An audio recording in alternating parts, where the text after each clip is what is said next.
wabarakatuh.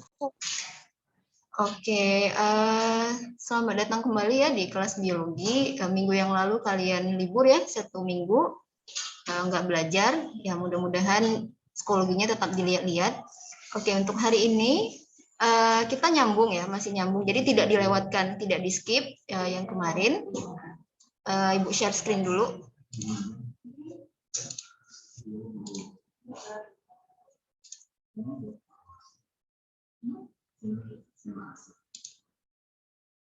Oke, kelihatan screen-nya? Kelihatan, Bu. Oke, good. Ya, kemarin kan kita sudah bahas beberapa terminologi ya untuk bab ini. Jadi kalau kemarin kalian sudah kenal apa itu gen, kemudian di mana letaknya, terus bentuknya itu kayak gimana ya. Kemarin kita sudah belajar gen, kemudian locus. Nah, kemudian ada alel ya. Nah, kalian tahu bahwa ternyata gen itu selalu berpasangan. Ya, jadi filosofinya adalah ketika kalian tahu di level terkecil dari susunan tubuh kita saja berpasangan, ya berarti itu terwariskan dari ayah dan ibu kita. Nah, maka apapun sifat, karakter, tampilan fisik yang nanti kita miliki, nah itu adalah warisan dari ayah dan ibu. Nah, hari ini, nah kita mau ngelihat kalau gen itu kemarin kita simpulkan ada di DNA, nah maka DNA itu sendiri tuh kayak gimana? Kemudian ada temennya, ya temennya adalah RNA. Karena setelah ini tuh kalian belajar sintesis protein, kalian belajar replikasi. Nah itu semuanya ada kaitannya dengan RNA. Jadi bukan hanya materi genetik itu bukan hanya DNA saja, tapi juga punya RNA. Bahkan kalau sekarang lagi viral ya COVID-19, nah itu adalah salah satu virus RNA. Nah, kalau di kelas 10 kan kalian belajar ya, ada virus DNA, ada virus RNA. Ternyata yang si RNA ini jauh lebih berbahaya dibandingkan virus yang DNA. Nah, jadi kalau virus itu dia salah satu gitu ya. Dia punya DNA saja atau dia punya RNA saja. Tapi untuk makhluk multiseluler, itu kayak manusia, hewan, tumbuhan, dia punya kedua-duanya. Nah, jadi kita mau mengenal ya, mau mengenal kedua-duanya, apa bedanya, apa samanya, apa fungsinya, dan sebagainya. Nah, maka hari ini tujuan pembelajaran kita adalah kalian mengenal konsep DNA dan RNA, kemudian kalian bisa membandingkan. Nah, karena di soal-soal itu biasanya nanti akan disajikan perbedaan antara keduanya. Ya, apa bedanya? Oke. Nah, kalau secara struktur ya, ini sebenarnya sih di buku ada ya. Nah, secara struktur itu akan begini, ya dia kalau kalian mungkin bertanya-tanya pasti nggak sih bentuknya itu helix, double helix. Jadi kayak rambut panjang yang dicocangin gitu ya, dicocangin itulah helix. Dan helixnya itu ganda. Nah, itu kayak rambut itu tadi. Nah, kemudian apa komposisinya apa? Dia punya gula deoksi karena D awalnya. D itu singkatan dari deoksiribosa. Ya, punya gula deoksi, kemudian dia punya basa nitrogen. Nah, basa nitrogennya tuh cuma 2 kok. Keluarganya cuma 2, ada purin pirimidin. Ya, si purin itu ya kalau nanti di soal-soal ini pasti akan ditanya, pasti ya. Purin itu apa saja basanya? Nah, kalau nggak tahu basa nitrogen itu apa, tanya anak kimia deh. Ya, karena di kimia itu pasti dibahas struktur, basa itu gimana, dan sebagainya. Kenapa namanya basa, kenapa namanya tidak asam. Nah, harusnya kalian sudah tahu ya, karena berhubungan dengan nitrogen, ya jatuhnya dia basa. Nah, kemudian si purin itu, basanya tuh cuma 2, adenin dan guanin. Kemudian pirimidin itu basanya juga 2, ada sitosin dan timin. Ya, biasa disingkat sitosin itu C atau S. Beberapa buku pakai S, beberapa buku pakai C. Nah, itu biasanya purin ini akan gandengan selalu. Ya, gandengan selalu dengan pirimidin. Jadi pasangan si adenin itu akan selalu timin. Ya, karena kita cerita DNA. Nah, nanti kita akan cerita RNA. Kalau pasangan si sitosin itu pasti selalu dengan guanin. Jadi ini nggak akan bertukar. Kalau di soal-soal, nah nanti dia akan tanya, kalau adeninnya ada 20%, maka berapa timinnya? Nah, itu pertanyaan sederhana. Kalau adeninnya 20% komposisinya di sebuah DNA, maka berapa banyak timinnya? Coba jawab. 20%. Berapa? Berapa, Pudin? 20%, Bu. 20%. Oke, good. Nah, itu soal-soal sederhana seperti itu. Nah, jadi kalau kalian sudah tahu adenin itu selamanya berpasangan dengan timin, berapapun banyak adenin, segitulah banyak timin. Ya. Nah, kalau kalian sudah tahu berapa sitosin itu pasangannya selalu guanin, berapa banyak sitosin, segitulah banyak guanin. Ya, jadi kalau misalnya nanti komposisinya kan selalu 100% ya. Nah, gabungan antara A, T, C, G ini selalu 100%. Kalau diketahui adeninnya 20%, maka berapa persen guanin? 30. Berapa? 30. 30, oke, good. Ya, jadi cari dulu pasangannya. Jadi adenin sama timin kan sudah mengambil bagian 40%. Ya, maka sisanya sitosin guanin pasangan keduanya 60%. Berarti kalau ditanya guanin saja, ya bagi 2. Nah, jadi hitungan matematis untuk biologi sih nggak ribet-ribet ya. Nggak akan pakai logaritma kok. Gitu.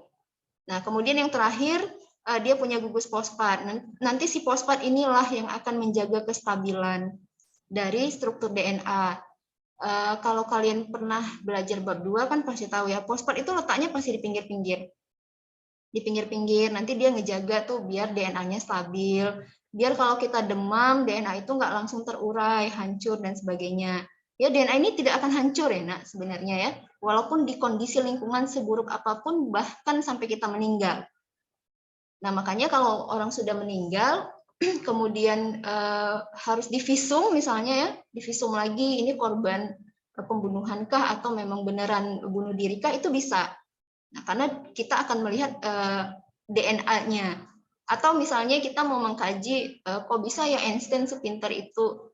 Coba dilihat deh sama nggak urutan adenin timinnya itu sama kita. Jadi semua makhluk di alam semesta ini, basa nitrogennya cuma 4 ini. Yang membedakannya adalah urutannya dan berapa banyaknya.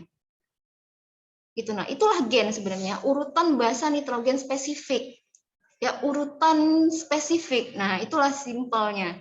Jadi urutan kita dengan urutan Einstein dengan urutan yang lain-lain itu beda. Urutannya, komposisinya sama, tetap 4 ini. Gitu. Itu yang dipelajari oleh para ilmuwan. Jadi mereka ingin melihat bagaimana susunannya si Einstein, kok bisa sepintar itu. Nah, bagaimana susunan DNA kita, sama enggak? Nah, ketika beda, bisa enggak diklon? Nah, nanti arahnya akan ke sana. Jadi akan adanya makhluk-makhluk transgenik ya. Kalau sekarang orang nyobanya ke hewan, mungkin masih beraninya ke hewan, ke tumbuhan, ya tidak menutup kemungkinan itu akan dicoba ke manusia. Ya, buktinya sudah ada film-film animasi. Spider-Man, Hulk, dan teman-temannya. Nah, jadi komposisinya cuma 3. Ada gula deoksi, ada basa nitrogen, ya, kemudian ada gugus fosfat. Nah, kalau mau lihat bentuknya tuh kayak gini. Ya, ini yang Ibu maksud tadi double helix. Nah, berpilin ganda. Ini bukan main-main ya, nak. Penemuan ini tuh ditemukan oleh Watson dan Crick, dan mereka berdua sudah berhasil membuktikan, ya, dianugerahkan dengan Nobel. Jadi ini bukan hasil imajinasi bohong-bohongan. Nah, ini sudah mereka cari tahu, ternyata bentuknya begini, kira-kira begini. Nah, kayak gitu ya. Jadi inilah yang bahasa yang Ibu maksud tadi. Sitosin itu pasangannya guanin, adenin, timin, dan seterusnya. Kalian bisa lihat sampai bawah. Tidak ada pasangan yang bertukar. Kalau bertukar, maka jatuhnya akan cacat. Gitu konsepnya. Nah, maka ini harus begini. Ya, jadi cacat, sumbing, yang lain-lain. Nah, itu diakibatkan oleh kesalahan pasangan ini.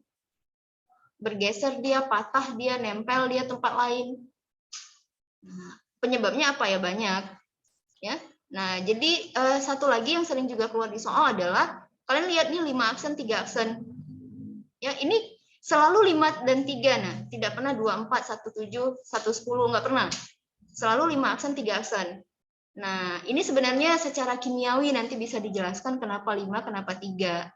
Ya, jadi di atom C nomor 5, gitu nanti penjelasannya. Di atom C nomor 3. Nah, jadi di bawahnya, kalau di sini 5, 3, ya di bawahnya begini, gitu ya. Jadi pilinannya itu akan, ini kan ujung 3 nih. Ini ujung 3, kalau kalian ikuti pita ini, maka berakhir di 5. Kalau di sininya 5, kalian ikuti pita ini sampai ke bawah berakhir di 3. Ya, jadi dia akan kalau diawali 5 ya ujungnya 3. Kalau diawali 3 ya ujungnya 5. Ini tidak pernah pakai angka yang lain. Gitu kira-kira. Nah, ini bentuk 2 dimensinya. Kalau ini bentuk 3 dimensi ya. Nah, kalian harus bisa sekarang belajar visual ruang. Ya, bentuk 3 dimensi, bentuk 2 dimensinya seperti ini. Nah, kalau kita dedah ya, maksudnya kita pilinannya kita buka. Nah, inilah yang Ibu maksud tadi gulanya, gula deoksi. Nah, kenapa 5, kenapa 3? Kalian bisa lihat nih. Di atom C nomor 5, di atom C nomor 3, gitu dia. Nah, kemudian, nah inilah fosfatnya yang dikatakan bisa menjaga kestabilan tadi. Nah, anak tangganya itu diisi oleh basa-basa nitrogen. Nah, satu lagi poin penting adalah, nah kalian bisa memperhatikan di sini ikatan antara timin dan adenin itu selalu dihubungkan dengan 2 ikatan hidrogen. Ikatan hidrogen. Harusnya kalian tahu bahwa hidrogen adalah ikatan lemah. Ya, jadi ini mudah sekali terurai. Nah, sebenarnya terurai ya. Nah, terurai. Jadi kalau kita demam tinggi, bukan rusak total tidak ya, tapi bisa terurai. Nah, ikatan hidrogen ini bisa putus. Apalagi kalau timin adenin itu lebih banyak. Kalau sitosin guanin mending ya, dia 3 rantai, 3 ikatan nih, 3 ikatan hidrogen. Tapi kalau timin adenin itu selalu 2 ikatan hidrogen. Itu yang membedakan antara mereka berdua, ya, antara kedua ikatan ini. Dan ikatan ini bisa putus karena suhu, karena pH, karena pengaruh lingkungan dan sebagainya. Oke, sampai sini ada yang ingin bertanya? Bu, saya Bu. Silahkan, Day. Kenapa nggak adenin itu dipasangkan dengan guanin? Gitu. Oke. Kenapa nggak adenin pasangannya sama guanin atau sebaliknya gitu ya, Deng? Iya, Bu. Dan apa akibatnya kalau misalnya itu terjadi? Oke, good. Iya, kalian bisa lihat secara struktur ya. Nah, secara struktur saja kita mungkin tidak terlalu dalam sampai ke kimia. Kalian bisa lihat, nah, Ag ini kan bahasa pirimidin. Ya, gini ya. Tadi bahasa pirimidin apa? Adenin, guanin gitu ya. Anak gadis suka timun. Biasanya tuh suka nyingkat gitu anak-anak biar mudah ingatnya. Anak gadis itu purin, ya. Kemudian TS ini adalah pirimidin. Kalian lihat ya, bahasa adenin dan guanin ini 2 cincin. Perhatikan secara kimiawinya, ini ada 2 cincin, mereka sama-sama 2 cincin. Jadi kalau mereka berdua dipasangkan, itu akan lebar sekali ikatan hidrogennya. Gitu nah. Jadi akan lebar sekali gitu. Sementara DNA ini pilinannya itu harus sama diameternya sekian Armstrong. Ibu lupa angkanya berapa? Satuannya Armstrong. Jadi ada sekian Armstrong dan itu harus pilinannya harus diameter Armstrongnya itu harus sama sampai ke bawah.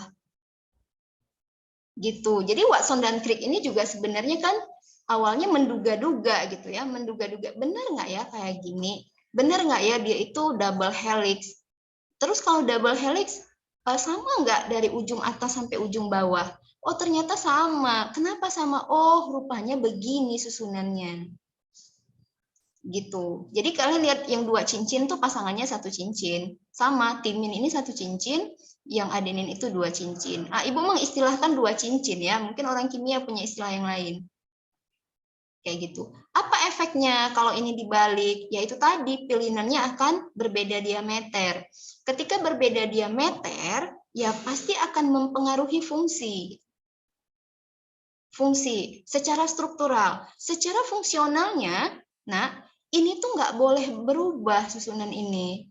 Jadi kalau misalnya kode DNA untuk mata adalah ya adenin, sitosin, timin, guanin. 4 ini untuk warna bola mata. Ketika ini pindah ke sini, adenin pindah ke bawah, sitosin pindah ke atas, ya bisa saja matanya di hidung. Kayak gitu. Jadi kalau kalian lihat cacat pada manusia ya cacat tidak mesti buruk ya. Nah, kayak gingsul itu cacat, lesung pipi itu cacat, tapi jatuhnya tidak jelek gitu. Ya, ada juga orang cacat yang mungkin pernah Ibu ceritakan ke kalian, dia tidak bisa merasakan sakit. Udah berdarah, jatuh, luka, tapi dia masih bisa bangkit jalan kayak orang biasa. Nah, itu pasti ada pergeseran, pasti ada basa yang hilang, pasti ada basa yang tertukar, terganti pasangan dan sebagainya. Ini fatal. Ya, ini fatal, apalagi kejadiannya rame-rame. Kalau satu basa mungkin nggak nampak, tapi kalau ribuan basa, ya itu bisa jadi sesuatu yang nanti menimbulkan kelainan dari orang normal kalau kita bicara manusia. Gitu kira-kira, Daeng. Gimana? Oh iya, Bu. Oke, good. Ada yang lain? Belum ya? Oke, kita lanjut. Nah, jadi yang paling penting adalah kalian sudah tahu bentuknya double helix. Nah, kemudian kalian tahu secara struktural dia punya gula deoksi, punya fosfat, kemudian dia punya basa nitrogen. Nah, timin akan berpasangan dengan adenin, guanin akan berpasangan sama sitosin yang dihubungkan oleh timin adenin 2 ikatan hidrogen, sementara sitosin guanin 3 ikatan hidrogen. Cukup secara struktural. Begitu. Ya. Nah, kemudian ini sih sebenarnya tulisan yang kalian bisa baca di buku. Nah, Ibu lebih senang kalau kalian tuh bisa baca gambar, tabel, grafik, skema, dan seterusnya. Nah, ini tadi yang Ibu sebutkan angka 3, 5, 5, 3, dan seterusnya ya. Nah, jadi akan seperti ini nanti. Nah, kalau di 5 aksennya, kalian jumpa soal misalnya ATT, maka di bawahnya itu harus TAA. Ini kan soal sederhana sekali gitu. Nah, kan dikasih satu rantai DNA, disuruh cari pasangannya. Yang perlu kalian perhatikan satu adalah pasangan basanya pasti. Yang kedua, arah rantainya. Kalau di atas 5, nah di bawah itu pasti 3. Begitupun sebaliknya. Nah, ini sering jadi pengecoh di soal-soal. Kalau kalian tidak teliti, kalian tidak memperhatikan nih ujung dan hulu dari rantai ini. Gitu ya. Jadi 5-3 ini penting karena ini bisa jadi pengecoh kalau kalian menjawab soal. Nah, untuk menjawabnya kan nggak susah ya. Cuma 4 huruf loh. Ya, adenin, timin, guanin, sitosin ini nggak akan berubah. Mau di hewan, di kaktus, di laba-laba, ya begini terus. Nah, makanya kan akan ada nanti gen laba-laba dicangkok ke manusia, gen kunang-kunang dicangkok ke babi, dan seterusnya. Karena bahasanya sama secara prinsip. Nah, begini ya secara struktural ya, tadi kita sudah bahas, ada ikatan hidrogen, kemudian ada ikatan fosfodiester, dan seterusnya. Ini sebenarnya secara kimia, dan di biologi nggak terlalu dalam sampai situ. Oke. Nah, ini ketentuan Chargaff yang barusan kita bahas. Nah, ini jadi penemunya adalah Chargaff. Berapa banyak adenin, segitulah banyak timin, gitu ya. Seberapa banyak guanin, segitulah banyak sitosin. Dan komposisi keempatnya itu 100%. Jadi kan tinggal main kurang-kurang tambah-tambah lah. Nggak ada rumus yang gimana-gimana kok. Oke, nah berarti kalian sudah paham di poin yang pertama ya. Kalian sudah tahu konsepnya dulu. Ya, konsep dari DNA. Nah, sekarang kita kenal temennya, konsep dari RNA, sehingga di akhir kalian bisa membandingkan, ya, membandingkan antara keduanya. Nah, kalau DNA itu tadi kita bilang double helix, nah maka RNA itu single helix. Itu beda yang pertama. Nah, langsung ketahuan kok. Kalau kalian lihat dari gambar ini, oh berarti RNA itu single, ya, DNA itu double. Loh, kalau begini, oh otomatis gulanya beda. Kalau DNA itu deoksi, mulanya kan D ya. Kalau RNA itu ribosa, ribonucleic acid gitu loh dia. Gulanya gula deoksi, yang satu gulanya adalah gula ribosa atau ribonukleid. Susah ya mengingat namanya. Kalau di pilihan jawaban sih biasanya cuma ada 2 kok. Nah, kayak gitu. Nah, kemudian perbedaan yang kedua adalah kalian bisa lihat di sini di RNA basa nitrogennya sitosin oke, sama, guanin juga dia punya, adenin juga dia punya. Nah, di sini dia. Jadi di DNA kalian tidak akan pernah menemukan timin. Ya, basa timin di DNA itu digantikan oleh urasil. Ini ketentuan ini berlaku untuk semua makhluk. Semua makhluk, tanpa kecuali. Ya, nggak tahu kalau nanti ada makhluk alien misalnya yang muncul ke bumi terus bahasanya berbeda, ya itu lain cerita. Ya, itu akan diteliti lebih lanjut. Tapi sejauh ini semua makhluk di alam semesta ini kalau dia RNA, RNA-nya cuma punya 4 bahasa ini. Ya, nah, cuma berbeda di timin. Dia nggak akan pernah punya timin. Nah, pasangannya akan sama tetap. Pasangannya sama. Jadi kalau di sitosin pasangannya guanin, nah di RNA juga begitu. Cuma si adenin ini pasangannya nanti bukan timin, tapi urasil. Gitu nah, cuma berganti sedikit saja. Kalau kalian ketemu soal U, ya CGAU berarti dia sedang bahas RNA. Kalau kalian ketemu soal CGAT berarti dia sedang bahas DNA. Oke, ada pertanyaan? Nggak ada, oke ya. Nah ini nggak ada konsep yang gimana-gimana sih, cuma mengganti T dengan U saja. Secara bentuk dia single, yang satu double. Nah kayak begitu.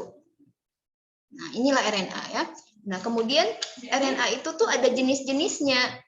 Ya, ada RNA-D, ada RNA-R, ada RNA. Oh, tidak perlu dihafal ya, Nak. Sekali lagi Bu tekankan ini tidak perlu dihafal karena tanpa perlu dihafal pun nanti di pertemuan berikutnya kita akan kenalan sama tiga-tiga ini. Nggak perlu dibahas, nggak perlu kan hafal fungsinya apa, no. Ya, karena di pertemuan berikutnya kita akan lihat berkenalan dengan ketiganya. Jadi ada RNA-D yang ngebawa nanti si kode-kode, ada RNA-R yang dia akan ke ribosom, ada RNA-T.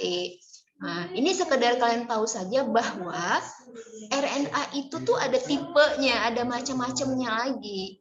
Kalau DNA kan cuma satu, ya DNA itu cuma satu. Mau makhluk apapun itu DNA cuma satu jenis. Tapi RNA ya mau makhluk apapun dia punya biasanya minimal punya 3 jenis. Nah, bahkan ada yang punya 4, RNA kecil nanti namanya, small DNA. Nah, Olimpiade biasanya belajar itu tuh, harusnya tahu, ya, small nuklear, DNA kecil sekali. Nah, bentuknya juga beda-beda. Nah, kalau tadi kan kalian lihat ini single nih ya, bentuknya single. Oh, berarti dia tinggal DNA belah 2 gitu. Nah, ternyata ada RNA-T yang bentuknya amburadul ya, amburadul dipilin-pilin, entah gimana-gimana. Ya udah bentuknya gini aja acak. Jadi bentuk RNA itu nah, walaupun dia single, nah, tapi nanti dia bisa berpilin-pilin gitu. Ya, bisa berpilin-pilin tidak beraturan begini. Nah, maka jangan heran nanti di pertemuan hari Jumat, nah kita akan bahas replikasi DNA, kemudian sinteks protein. Karena akan ketemu dengan RNA yang bentuknya tuh amburadul nggak jelas gini. Itulah si RNA-T. Nah, ya udah mulai kebayang dong, ya bahwa ternyata ketika sendiri, ya ketika dia single helix, nah dia bisa membentuk dirinya sendiri gitu. Kalau dia sudah double helix kayak DNA, ya mau gimana lagi ya? Ya udah tinggal begitu aja bentuknya. Nah, jadi ada 3 jenis lagi si RNA-nya. Dihafal perlu enggak? Nah, sampai kita di poin terakhir adalah kalian bisa membedakan. Ya, kalian bisa membedakan, bisa mengkomparasikan si DNA dengan RNA. Nah, tanpa tabel ini pun, Ibu yakin kalian sudah dapat beberapa bedanya. Ya, kalau mau ngebedain yang paling sederhana ya kita lihat bentuk lah. Ya, yang satu double, yang satu single helix. Nah, kemudian gulanya kan beda ya, yang satu deoksi, yang satu ribosa saja.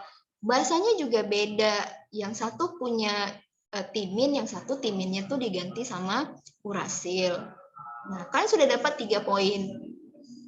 Nah, poin yang keempat dan poin yang ke 4 dan 5, nah ini tambahan ya. Nah, kalian akan tahu ini di pertemuan selanjutnya sebenarnya.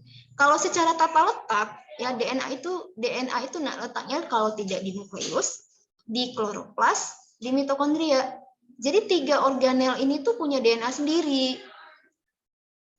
Ya, punya karakter sendiri. Mereka tuh punya gen sendiri. Tapi DNA itu selamanya akan berada di tiga posisi ini saja. Dia nggak akan bisa keluar-keluar. Dia tidak akan bisa keluar-keluar. Tapi kalau RNA, Nah, terkadang dia bisa di dalam nukleus, terkadang dia bisa dalam kloroplas, terkadang dia bisa di mitokondria. Nanti sewaktu-waktu dia keluar ke sitoplasma. Keluar. Itulah kerjaan si RNA messenger. Tadi kan ada nih, di sini duta ya. Beberapa buku namanya RNA messenger, RNA-M. Ya, duta, messenger lah, sama lah. Dia yang membawa nanti. Membawa pesan-pesan. Dialah yang membawa pesan-pesan. Pesan dari mana? Dari DNA. Karena DNA kan nggak bisa keluar-keluar. Kenapa nggak bisa ya? Ya, strukturnya kali lebih susah untuk dia tuh keluar-keluar dari lubang. Nukleus itu punya lubang ya. Kloroplas juga punya lubang. Mitokondria juga punya lubang. Tapi mungkin si lubang ini tidak mungkin dilewati oleh DNA yang bentuknya double helix. Sementara RNA itu kan lebih fleksibel. Single helix, jadi ya mungkin bisa menyelinap dan sebagainya. Nah, yang terakhir ya kadarnya itu tetap dari mulai kita. Jadi kalau misalnya apa ya DNA-nya Nabi Adam itu panjangnya sekian, ya DNA kita juga. Ya DNA kita juga. Yang membedakannya kenapa orang sekarang pendek-pendek misalnya? Ya sudah banyak DNA yang usap atau banyak DNA yang tidak terekspresikan. Ya, akhirnya dia jadi junk DNA gitu, jadi DNA sampah. Kenapa dia off? Nah, ini yang menarik sebenarnya. Kenapa dia bisa on off gen itu yang menarik. Ada anak yang ketika besar ya, usia 20-30 tahun, dia baru tahu bakatnya di mana. Nah, kayak cerita siapa ya? Erwin Gutawa ya. Erwin Gutawa itu kan anak teknik, tapi dia komposer. Kok dia lambat ya taunya dia punya bakat musikal misalnya. Nah, itu kendali on off gen. Jadi on off gen itu sangat bergantung pada grow factor yang kita berikan. Pola pendidikan, pola pengasuhan, interaksi pertemanan. Nah, itu sangat berpengaruh gitu.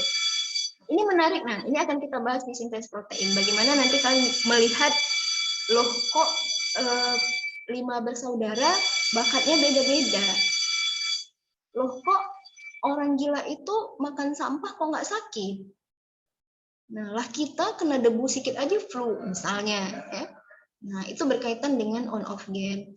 Nah, kemudian RNA, ya karena dia bisa kemana-mana, nanti ya secara kadar dia tidak tetap. Nah, tidak tetap ini dalam artian tergantung kebutuhan.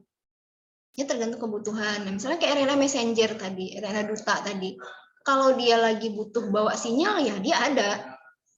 Kalau dia nggak lagi dibutuhkan, ya dia nggak ada. Kayak begitu ya. Nah, jadi komposisinya bisa berubah-ubah tergantung dari kebutuhan. Ya, gen mana yang di-on-kan? Nggak mungkin dong bayi baru lahir, terus gen testosteronnya aktif. Ya, nggak mungkin. Nah, gen testosteron, ya, gen yang mengatur hormon seks pada laki-laki itu sudah ada sejak dia lahir. Nah, cuma kan belum aktif. Mana buktinya? Ya, nggak mungkin anak bayi mimpi basah gitu. Nggak mungkin bayi perempuan tiba-tiba menstruasi gitu. Tapi gennya sudah ada. Hanya saja masih off pada saat itu. Nah, itu penting on-off gen yang Ibu katakan tadi. Nggak mungkin bayi tiba-tiba berkumis gitu. Nah, jadi hal-hal seperti itu, nah nanti akan sangat erat kaitannya dengan dua makhluk inilah ya, dua benda ini, DNA dan RNA. Bagaimana mengaktifasi gen, rangsangan apa, trigger apa yang harus kita berikan, nah supaya gen-gen baik itu aktif, tidak jadi junk DNA, tidak jadi DNA sampah. Bahkan ada gen yang bisa saja sampai kita meninggal itu belum pernah teraktivasi sama sekali karena kita tidak pernah membangunkan dia, ya, dengan memberikan growth factor tentunya. Oke, Bu rasa cukup ya. Ada yang ingin bertanya? Ada? Enggak, Bu. Enggak ada ya, cukup. Ya, silakan. Tadi saya mau nanya, Bu, Ya. karena jaringannya agak macet, saya jadi nggak tahu Ibu tadi RNA-nya itu jatuh kemana ya, Bu? RNA-nya jatuh kemana? Tergantung RNA mana. Nah, kalau si RNA duta, ya RNA messenger, itu memang kerjaannya nanti, misalnya gini ya, ini anaknya ngejelasinnya minggu depan sih sebenarnya. Misalnya gini, ada satu gen yang ingin diterjemahkan. Ya, gen itu kan adanya tetap di DNA, kodenya tetap di DNA. Tapi karena DNA itu tidak bisa kemana-mana, di dalam nukleus misalnya, kita ambil contoh DNA nukleus. Nah, akhirnya DNA itu harus dirubah dulu menjadi RNA gitu. Jadi RNA itu bukan serta-merta ada, bukan. Diterjemahkan dari mana? Dari DNA juga. Jadi kayak estafet gitu. Estafet. Ini pesannya ya. Ini gen yang harus kita aktivasi sekarang. Maka silakan bawa ya RNA duta. Silakan bawa. Berarti posisi RNA duta ini masih dalam nukleus dong. Nah, setelah dia terima pesan itu dari si DNA, oke, aku berangkat gitu. Namanya duta ya, tukang pergi-pergi ini. Nah, berangkat, menyelinaplah dia dari si lubang nukleus. Pergilah dia. Kemana? Ke sitoplasma. Kenapa harus ke sitoplasma? Kenapa tidak ke Golgi misalnya?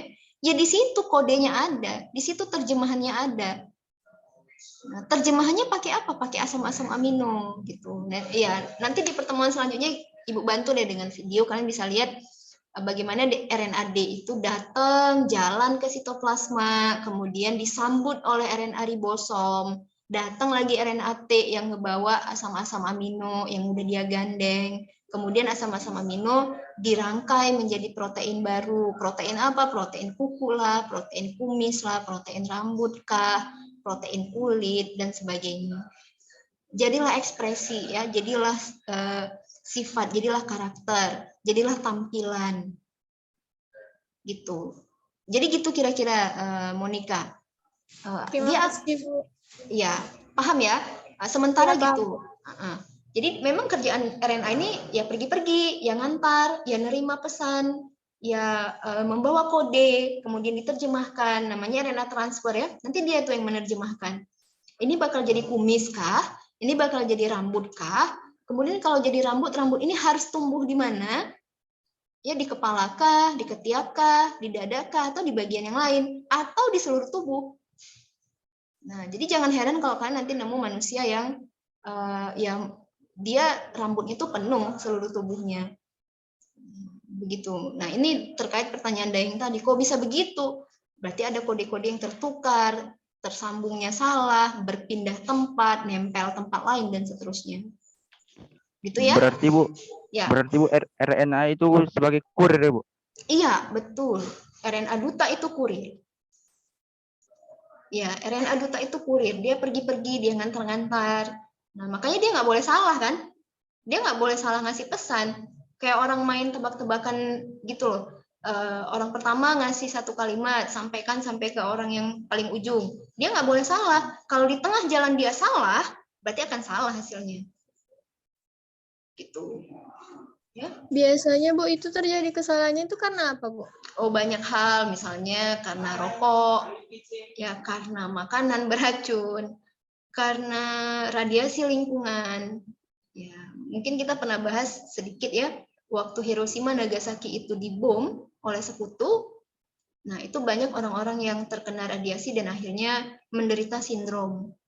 Ya, menderita sindrom, akhirnya ya cacat dan sebagainya. Kayak begitu. Jadi faktornya itu dari luar biasanya. Faktor luar yang kita masukkan ke dalam. Atau memang kalau faktor yang dari dalam sih biasanya jarang ya, jarang terjadi. Itu dari luar biasanya. Jadi racun-racun itu ya kita masukkan sendiri. Nah, itu yang terakumulasi sekian puluh tahun akhirnya menyebabkan perubahan pada DNA atau RNA-nya atau si kurirnya tadi. Gitu. Oke, bagus nih imajinasinya. Oke, berasa cukup dulu ya. Ini akan lebih menarik kalau nanti kalian ketemu di prosesnya. Bagaimana DNA-RNA ini berperan dalam menerjemahkan sesuatu, menerjemahkan kode, meng-on-off-kan gen, dan seterusnya. Oke, terima kasih anak-anak yang sudah hadir hari ini. Cukup interaktif ya.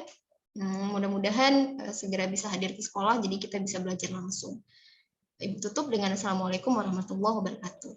Waalaikumsalam warahmatullahi wabarakatuh. Terima kasih, Bu. Terima kasih, Bu.